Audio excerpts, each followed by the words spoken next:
500 रुपये का सिलेंडर, महिलाओं को प्रतिमाह 2000 रुपये और जिस तरह से गरीब तबके की बात यहाँ पर कांग्रेस कर रही है, तो कहीं ना कहीं उसे लगता है कि जो 7 गारंटी कांग्रेस विधानसभा चुनावों को लेकर आई है, उससे सहारे वो उसकी नैया पार हो जाएगी। हरियाणा में कांग्रेस पिछले 10 सालों से सत्ता से बाहर है और ऐसे में अब सत्ता पर काबिज होने के लिए कांग्रेस हर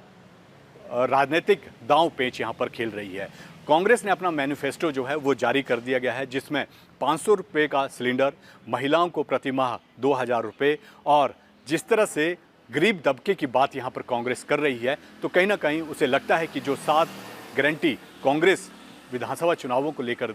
आई है, उससे सहारे वो उसकी नैया पार हो जाएगी। और कांग्रेस के बड़े नेता भी हमने देखा है कि अपना चुनाव प्रचार जो है वो लगातार हरियाणा में कर रहे हैं। लेकिन जिस तरह से कांग्रेस कई धड़ों में हरियाणा में बंटी हुई है, तो ऐसे में विरोधी लगातार कांग्रेस पर कटाक्ष कर रहे हैं। एक तरफ सुरजेवाला और दूसरे उनके बड़े राजनीतिक जो लोग हैं उनके साथ हैं, तो वहीं पर हुड्डा और हुड्डा के साथ जो हैं कई विधायक एक धड़े के हैं। तो ऐसे में कांग्रेस कई धड़ों में बंटी हुई है और विपक्ष लगातार इसी को लेकर निशाना साध रही है। कांग्रेस पिछले 10 साल के भाजपा के एंटी इनकम्बेंसी को लेकर लोगों के बीच में है और जिस तरह से लगातार आरोप लगाया जा रहा है, चाहे वो किसानों का है, खिलाड़ियों का है या समाज के दूसरे वर्ग को लेकर कि पिछले 10 साल में भाजपा ने हरियाणा में कोई विकास नहीं किया है, तो उसके बलबूते भी अपनी जो राजनीतिक छाप है उसको आगे बढ़ाने की बात यहाँ पर कांग्रेस कर रही है। लेकिन जिस तरह से हरियाणा में 10 साल से भारतीय जनता पार्टी को लेकर एंटी इनकम्बेंसी है,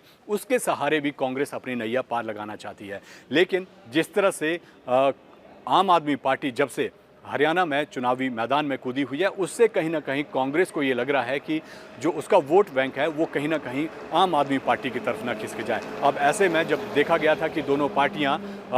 वहां पर विधानसभा चुनाव मिलकर लड़ने की बात हो रही थी, लेकिन सहमति जो है वो सीटों पर नहीं बन पाई थी, तो उसके बाद आम आदमी पार्टी और कांग्रेस अपना अपना अलग एजेंडा जो है वो हरियाणा में लेकर आई है। आम आदमी पार्टी ने भी अपनी 5 गारंटियाँ हरियाणा में दी हैं और ऐसे में अब अरविंद केजरीवाल भी जेल से बाहर आ चुके हैं और ऐसे में चुनाव प्रचार को आम आदमी पार्टी हरियाणा में और तेज करेगी। अब देखना होगा कि आम आदमी पार्टी जो है वो किसको डेंट करती है, क्या कांग्रेस को इससे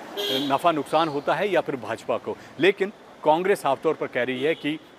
आम आदमी पार्टी का कोई वजूद जो है हरियाणा में नहीं है और ऐसे में एंटी इनकम्बेंसी भाजपा की है और ऐसे में कांग्रेस को इससे सीधा सीधा फ़ायदा होगा। तो 7 गारंटियाँ लेकर कांग्रेस हरियाणा की सत्ता में काबिज होना चाहती है और देखना होगा कि अब इन 7 गारंटियों के बलबूते जनता कैसे उन्हें विधानसभा चुनाव में आगे जीत दर्ज करवाती है।